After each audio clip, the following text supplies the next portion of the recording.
রাজস্ব আহরণ বাড়াতে আগামী 2026-27 অর্থবছরের বাজেটে ব্যাটারি চালিত অটোরিকশাকে করের আওতায় আনার পরিকল্পনা করছে সরকার।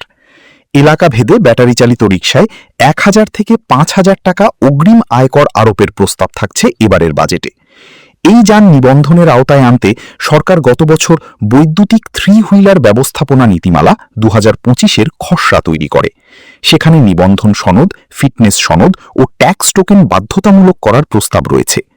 আয়কর আইন 2023 অনুযায়ী যানবাহনের মালিকদের প্রতি বছর গাড়ির ফিটনেস নবায়নের সময় নির্ধারিত হারে অগ্রিম আয়কর দিতে হয়।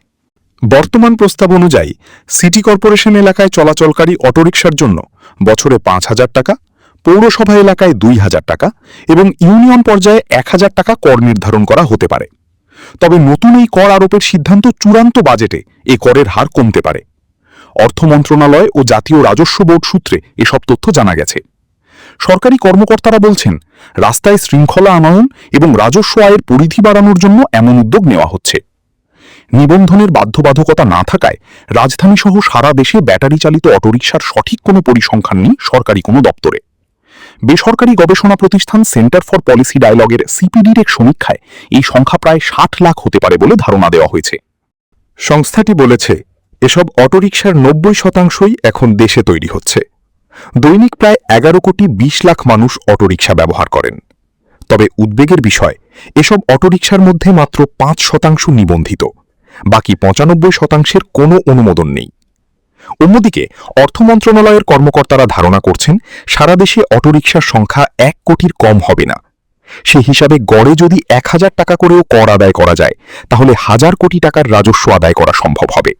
সিপিডির প্রতিবেদনে বলা হয়, দৈনিক মোট উৎপাদিত বিদ্যুতের প্রায় 5% বা 750 মেগাওয়াট বিদ্যুৎ দেশের ই-রিকশাগুলো ব্যবহার করে থাকে। ঢাকায় অটোরিকশার জন্য অনুমোদিত চার্জিং স্টেশন আছে 3300টি, কিন্তু অবৈধ চার্জিং পয়েন্টের সংখ্যা 48,136টি। অবৈধ পথে এই বিদ্যুৎ ব্যবহারের ফলে সরকার প্রতি বছর আনুমানিক 4000 কোটি টাকার রাজস্ব হারাচ্ছে। রাজস্ব কর্মকর্তারা জানান, অটোরিকশা করের আওতায় এলে সরকারের 1000 কোটি টাকার রাজস্ব আদায় করা সম্ভব হবে। আগামী 2026-27 অর্থবছরের বাজেটে অটোরিকশা থেকে কর আদায়ের বিষয়টি এখন পর্যন্ত সক্রিয় বিবেচনায় রয়েছে। তবে কত টাকা করে আদায় করা হবে সে ব্যাপারে চূড়ান্ত সিদ্ধান্ত হয়নি। বাংলার গেজেট প্রতিবেদন।